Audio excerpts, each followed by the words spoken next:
چند ایک باتیں دو تین مختلف موضوعات پر ذہن میں حاشیہ خیال میں ہیں جو آپ سے کرنا چاہتا ہوں۔ ایک تو میں نے آیہ کریمہ پڑھی ہے، اللہ تعالیٰ نے فرمایا کہ یا ایھا الذین آمنوا توبوا الی اللہ توبۃ نصوحا، فرمایا ایمان والو اللہ کی طرف توبہ کرو، اور توبۃ نصوحا کرنا، سچی توبہ کرنا۔ ہر شب برات پہ، شب قدر پہ توبہ کا عنوان ہر جگہ پہ بیان کیا جاتا ہے۔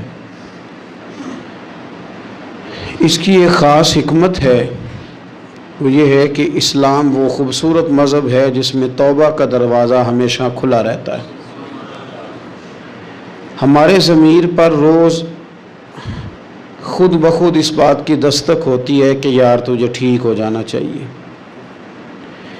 جب ہم اس پر قرآن پاک کی آیات سنتے ہیں، احادیث مبارکہ سنتے ہیں، بزرگان دین کی بات سنتے ہیں، تو ہمارے ضمیر میں بات پہلے سے موجود ہوتی ہے کہ ٹھیک ہونا چاہیے، تو وہ قرآن و سنت کی بات اس میں مزید برکت پیدا کرتی ہے، اور انسان کا شعور بیدار ہوتا ہے کہ مجھے جلدی سے توبہ کر لینی چاہیے۔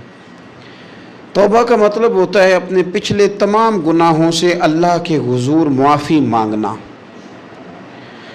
میں بھی جانتا ہوں، آپ بھی جانتے ہیں کہ اگر ہم نے کسی شخص کے ساتھ زیادتی کی ہو تو معافی کا کیا طریقہ ہے۔ ایسا تو نہیں ہوتا کہ آپ اس کے سامنے بیٹھیں اور بیٹھ کے آپ کہیں معاف کر دے، معاف کر دے، معاف کر دے، معاف کر دے۔ آپ کو یہ بھی پتہ ہوتا ہے کہ یہ بندہ کس طرح کا ہے، یہ بھی پتہ ہوتا ہے میری زیادتی کس طرح کی ہے، یہ بھی پتہ ہوتا ہے کہ راضی کیسے ہوگا۔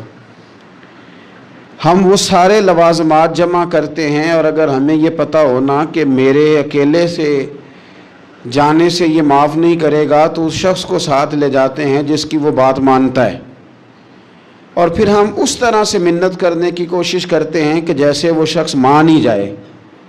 صرف سمجھانے کے لیے مثال دے رہا ہوں، توبہ رٹا لگانے کا نام تو نہیں نا، توبہ تو اللہ کو منانے کا نام ہے۔ ایک شخص اپنے گناہ چھوڑنے کا ارادہ ہی نہیں کر رہا، اور وہ اپنی غلطی کو غلطی تسلیم ہی نہیں کر رہا، اور اپنی غلطیوں سے وہ پیچھے ہٹنے کو دو قدم بھی تیار نہیں، تو توبہ کوئی رٹا لگانے کا نام تو نہیں۔ آپ توبہ طوطے کو رٹا دیں تو طوطا توبہ توبہ پکارتا رہے تو اس کو وہ چیز تو نہیں حاصل ہونے لگی۔ توبہ ایک بڑی خاص بات صوفیاء نے لکھی ہے، اگر آپ سمجھیں تو بڑا نفع دے گی۔ وہ کہتے ہیں جس طرح گھر چھوٹا بنانا ہو یا بڑا بنانا ہو، زمین تو درکار ہوتی ہے کہ نہیں؟ زمین ہوگی تو گھر بنے گا، چاہے وہ چھوٹی سی کٹیا بنے یا بہت بڑا محل بنے، زمین کا ہونا ضروری ہے۔ اسی طرح آپ نے نیک اعمال تھوڑے کرنے ہیں یا زیادہ کرنے ہیں، توبہ کا ہونا ضروری ہے۔ توبہ وہ زمین ہے جس کے اوپر آپ نیک اعمال تعمیر کریں گے۔ اگر توبہ نہیں ہے تو پھر کوئی بھی نیک عمل آپ کے پاس ہو ہی نہیں سکتا۔ آپ پچھلے گناہوں سے رجوع کریں اللہ کی طرف، آپ کہیں کہ میرے اندر یہ غلطی ہے، میں توبہ کرتا ہوں۔ ان العبد اذا اعترف، اعتراف جرم کریں، پھر اللہ کے حضور رجوع لائیں۔ ہمارا یہ حال ہے کہ ہم جتنی بھی توبہ کرتے ہیں، جس قدر بھی استغفار پڑھتے ہیں، اس کو ایک وظیفہ سمجھ کے پڑھ لیتے ہیں، بھئی یہ بھی اچھا ہے، برکت سے خالی نہیں۔ لیکن توبہ کا حقیقی مفہوم یہ ہے کہ انسان اپنا محاسبہ کرے، اپنی پچھلی ساری زندگی اپنی آنکھوں کے سامنے لائے۔ اگر وہ سمجھتا ہے کہ اس حال میں مر گیا تو میرے لیے مشکل ہوگا منہ دکھانا اللہ رسول کو، تو پھر وہ فوراً سے پہلے اپنے گناہوں سے رجوع کرے اور اللہ کے حضور توبہ کرے۔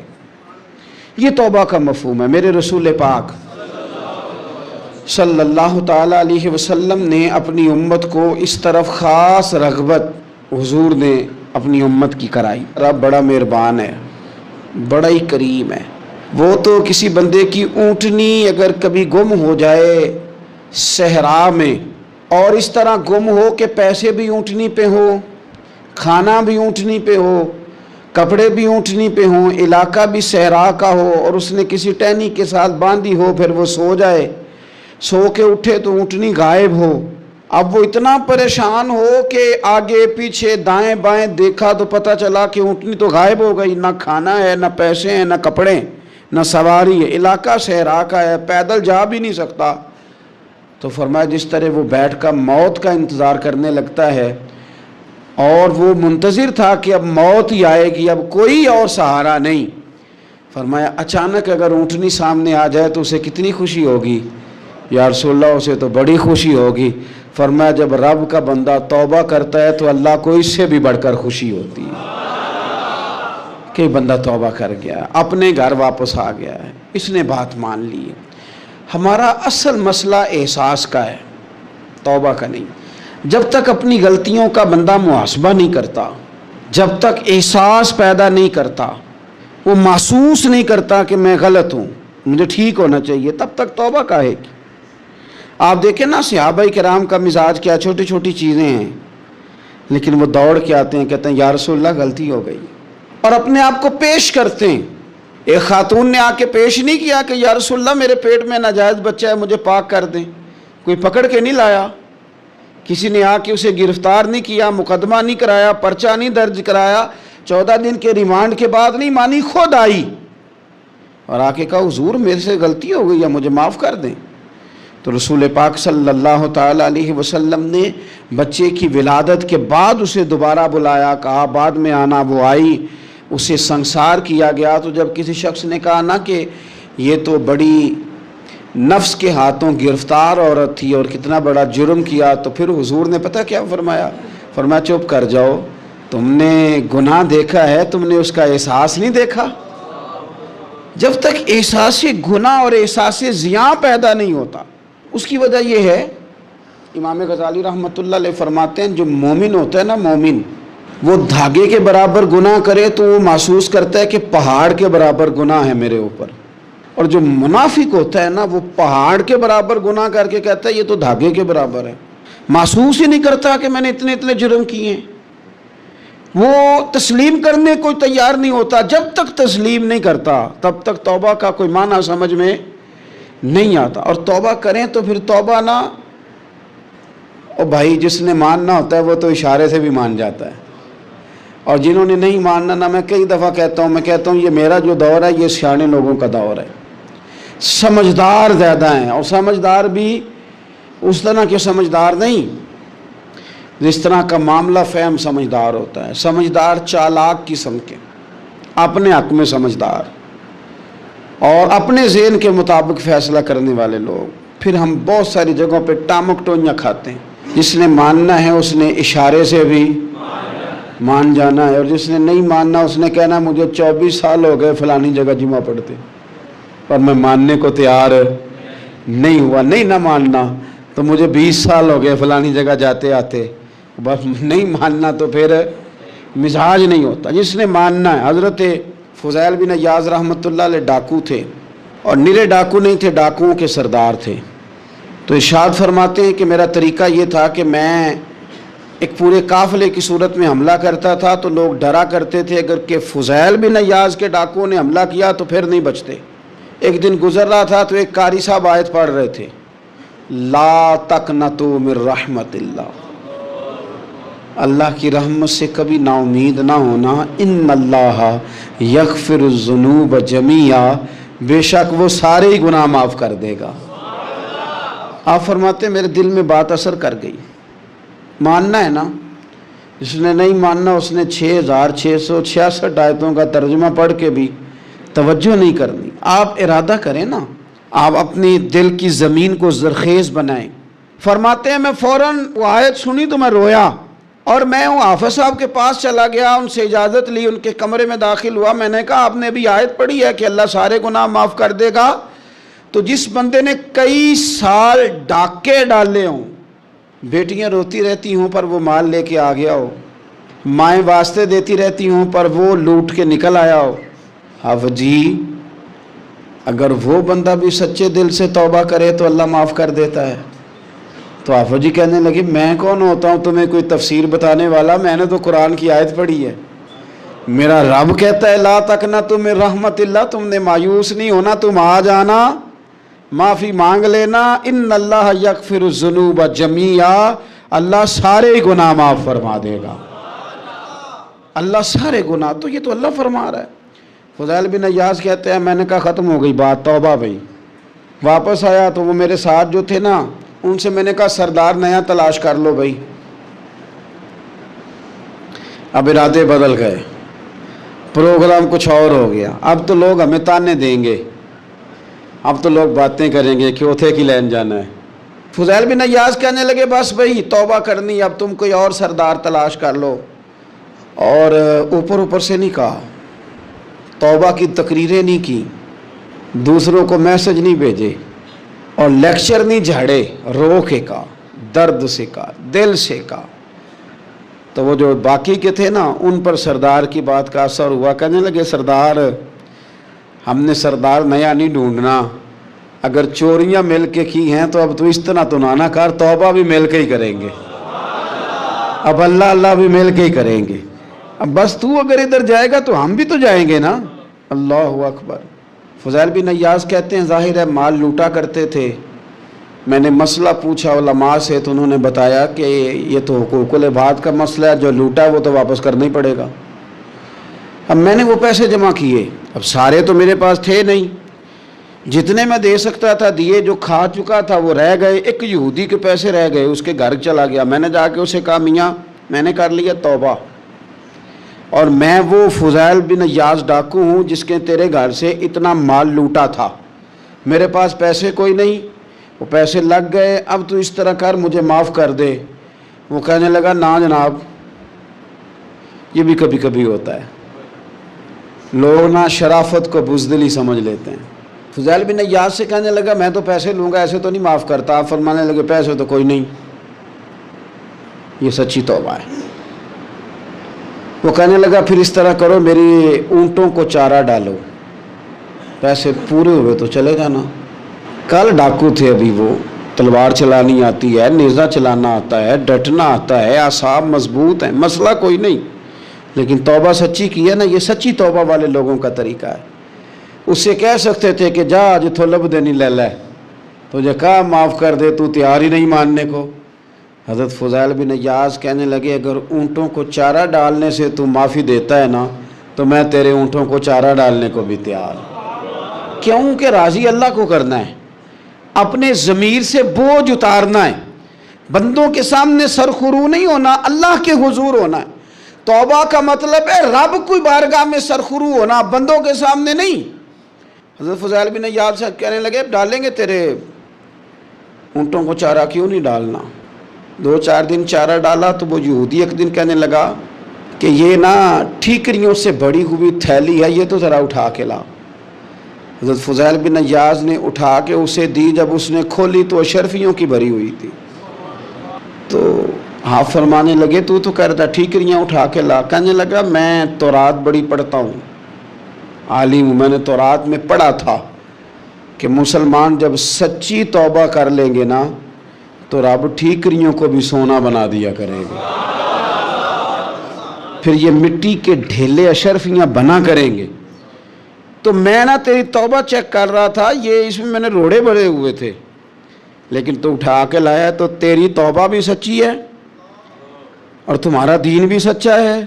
تو اب اس طرح کر، معافی اس شرط پہ دوں گا کہ مجھے کلمہ پڑھا تاکہ میں بھی مسلمان ہو جاؤں۔ توبہ کے معاملے میں احساس، اور میں نے کہا کہ جس نے اشارہ لینا ہے، اشارہ، ایک زازان نام کا نا گویہ تھا، آواز بڑی سریلی تھی، شراب خانے میں جب محفلیں سجتی تھی تو معاذ اللہ وہ گانے گایا کرتا تھا، سریلی آواز تھی۔ حضرت عبداللہ ابن مسعود حضور کے صحابی، حضور نے فرمایا عبداللہ ابن مسعود اسی طرح قرآن پڑھتے ہیں جس طرح میرے اوپر نازل ہوا تھا۔ عبداللہ ابن مسعود نا چھوٹا قد اور پتلی پتلی ٹانگیں تھی حضرت عبداللہ ابن مسعود کی۔ ایک دن درخت پہ چڑھے ہوئے تھے تو کچھ لوگوں نے نا، بچے کرتے ہیں نا مذاق، معاذ اللہ کچھ نے کہا کتنی پتلی ٹانگیں۔ اللہ کے محبوب علیہ السلام نے فرمایا قیامت کے دن عبداللہ ابن مسعود کی ٹانگوں کا وزن احد پہاڑ سے بھی زیادہ ہوگا۔ زبردست صحابی ہیں، اور حضور نے فرمایا میں نے جس کو گورنر بنایا، کسی جگہ امیر بنایا، مشورہ کر کے بنایا، اگر میں کسی کو بغیر مشورے کے امیر بناتا تو عبداللہ ابن مسعود کو بناتا۔ حضرت عبداللہ ابن مسعود گزر رہے تھے تو وہ جو زازان نام کا گویہ تھا وہ گانے گا رہا تھا. ہماری جو تقریریں ہیں نا جی، میری طرح کے لوگ، وہ چونکہ جمعہ پڑھانا ہے، 45 منٹ پاس کرنے ہیں، تو نہ وہ ذوق سے تیاری، نہ وہ درد. قوم کی اصلاح، ایک میرے اسا فرمایا کرتے تھے تمہارا بچہ بگڑ جائے تو کتنے پاپڑ بیلتے ہو صحیح ہو جائے. یکدم خدا نخواستہ خاکم بدہن کروڑ دفعہ اللہ معاف کرے کسی باپ کو رات کو خبر مل جائے کہ تیرا بیٹا نشہ کرتا ہے، سوئے گا رات کو؟ روئے گا کہ نہیں مصلی بچھا کے؟ لیکن یہ صرف اپنے بیٹے کے بارے میں ہے. کاش قوم کے ہر بیٹے کے بارے میں ہمارا یہی ذہن بن جائے کہ یار یہ کیوں بگڑ گیا ہے. اور اس درد سے جب ہم اصلاح کریں گے، تقریر کریں گے، پھر آپ محسوس کریں گے کہ اللہ اس میں اثر بھی پیدا کرے اور اس میں تاثیر آتی. حضرت عبداللہ ابن مسعود گزرے تو اب درد تھا نا دل کے اندر، اور اگر کسی نے توبہ کرنی ہے تو ایک جملے سے بھی کر لینی. آپ گزرے، سریلی آواز کانوں میں آئی، کھڑے ہو کے کہنے لگے کون ہے؟ کہ جناب زازان نام کا گویہ ہے.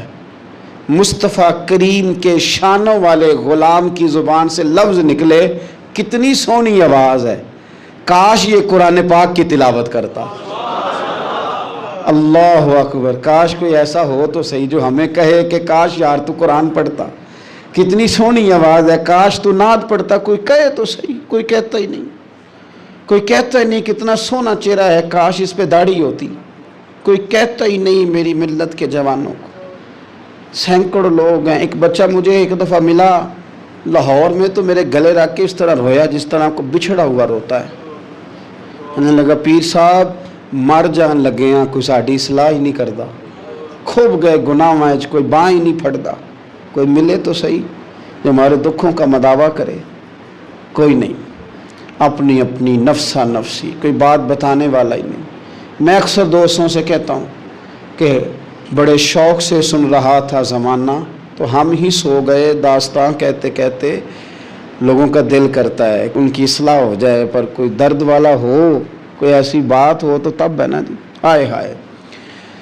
حضرت عبداللہ ابن مسعود کہنے لگے کاش یہ قرآن پاک پڑھتا. یہ کہہ کے چلے گئے.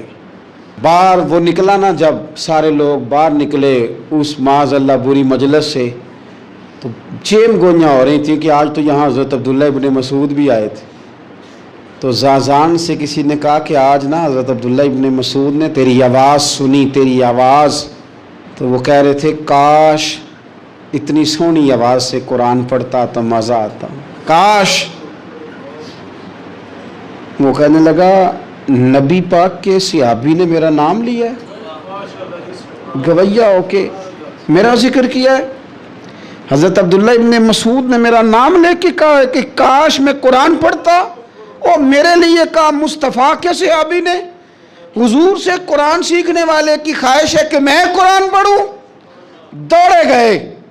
کدھر ملیں گے عبداللہ ابن مسعود؟ فلاں فلاں جگہ غسل کیا، وضو کیا، پیروں میں لگ گئے جا کے. کہنے لگے سونیا جس کے قرآن پڑھنے کی تعریف مدینے والے کریں وہ میرے بارے میں کہے کہ مجھے قرآن پڑھنا چاہیے تھا. آج سے میں نے ٹھوکر ماری سارے گانوں کو، سکھاؤ مجھے قرآن، میں قرآن ہی پڑھا کروں گا. میں قرآن پڑھوں گا، میں پڑھ پڑھ کے سناؤں گا. لوگ میری زبان سے اللہ کے کلام کی تلاوت سنا کریں گے. کوئی بیٹھا ہوا مجھے دور دعا دیتا ہے، میں ڈوبتا ہوں سمندر اچھال دیتا ہے. کوئی تو ہو نا جو کہے، کوئی تو ہو. فرمانے لگے بس ہو گئی حضور، آپ دیکھیں گے میں قرآن ہی پڑھوں گا.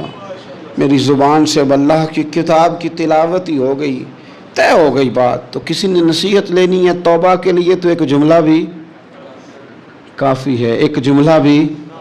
اور میں نے کہا کہ اگر صرف تقریریں سننی ہیں، واعظ ہی سننے اور ساری زندگی اسی پہ لگانی ہے کہ آج بڑا جملہ کا، آج بڑا مزہ آیا، آج فلانی بات او ہو پہلی دفعہ سنی، کچھ قرضے دے کے جان چھوٹے گی، اس کے بغیر جان نہیں چھوٹتی. اپنی قضا نمازوں کا حساب لگائیں اور ان کو صحیح کر کے ادا کریں. ایک مسئلے میں بڑی دیر سے دوستوں کو اشارے کنایتاً باتیں کہہ رہا ہوں، پھر کہتا ہوں. میں نے شب برات کو تفصیل سے یہ بات کی تھی، پھر کرتا ہوں. اپنے معاملات کو صاف کریں. لینے دینے کے مسائل میں اپنے آپ کو ایک میں منت کے ساتھ بات کرنے لگا ہوں اپنے دوستوں سے، خدا را کبھی بھی بڑے سے بڑا کام کرنا یا چھوٹے سے چھوٹا کرنا، اس میں سود کا کوئی نقطہ نہ آنے دینا۔ آپ کا دل سخت کر دے گا، آپ کے آنسو لے جائے گا، کچھ نہیں بچے گا۔ جس طرح پیشاب کا ایک قطرہ کئی من دودھ کو تباہ کر دیتا ہے، یہ سود آپ کے اصل مال خدا را۔ یہ میری منت ہے، میری گزارش ہے۔ میں ان دوستوں کو جانتا ہوں، مجھے لگتا تھا کہ یہ ولایت کا رستہ طے کریں گے، لیکن چلے کچھ جگہ مجبوریاں ہوتی ہیں، کچھ معاملات ہوتے ہیں، لیکن کوئی ایک آدھ نقطہ ایسا آتا ہے بیچ میں، وہ لے جاتا ہے ساری چیزیں۔ نبی پاک علیہ الصلوۃ والسلام نے فرمایا بندہ بڑا سفر کر کے آتا ہے، بکھرے بال، بری حالت، رو کے دعائیں مانگتا ہے، یا اللہ یا اللہ یا اللہ کہتا ہے، پر اللہ اس کی دعا قبول نہیں کرتا۔ سونیا آپ کہہ رہے ہیں رحمت للعالمین ہو کے کہ رب قبول نہیں کرتا؟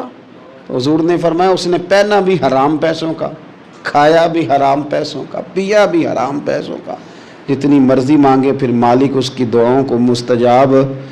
ہمارا ایک تو ہے اپنا عمل، ایک ہے توبہ، ایک بات کی اعمال ہم نے۔ ایک آخری بات یہ آپ سے کرنی ہے کہ ہمارے ذمے جس طرح ہمارے بچوں کی ڈیوٹی ہے نا، بیوی کا نان نفقہ خاوند کے ذمے ہوتا ہے، ماں باپ بوڑھے ہوں تو ان کی ڈیوٹی اولاد کے ذمے، اسی طرح قیامت تک نبی کوئی نہیں آئے گا، دین کی جو ڈیوٹی ہے وہ نبی پاک کی امت نے ادا کر دی۔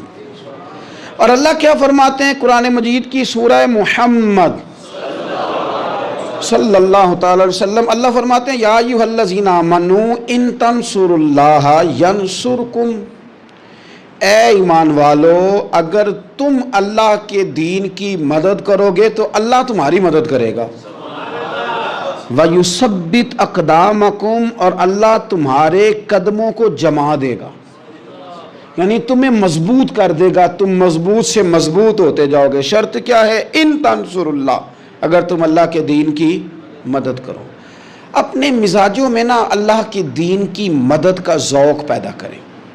هُوَ الَّذِي أَرْسَلَ رَسُولَهُ بِالْهُدَىٰ وَدِينِ الْحَقِّ لِيُظْهِرَهُ عَلَى الدِّينِ كُلِّهِ، میں پوری دنیا کے مسلمان حکمرانوں کو یہ بتانا چاہتا ہوں کہ یہ جو میرے نبی پاک کا دین ہے نا، یہ دبنے نہیں آیا، یہ غالب ہونے کے لیے آیا ہے۔ اور اسلام کی فطرت میں قدرت نے لچک دی ہے، اتنا ہی یہ ابھرے گا جتنا کہ دبا دو گے۔ کیا سمجھتے ہیں اسرائیل کے گنڈے کہ وہ مسجد اقصیٰ میں نمازیوں کو تنگ کر کے تو وہ کہیں گے کہ ہمیں پوچھنے والا کوئی نہیں؟ اسلام کی فطرت میں قدرت نے لچک دی ہے، اتنا ہی یہ ابھرے گا جتنا کہ دبا دو گے۔ بانجھ نہ سمجھا جائے اس امت کو، بس یہ جو مسلمان حکمران ہیں یہ اتنی بات سمجھ لیں کہ تم جب ان یہودیوں سے کافروں سے معاہدے کرتے ہو تو تمہیں تو کچھ خیال نہیں آتا، تم تو صرف دنیا داری دیکھ کے چلتے ہو۔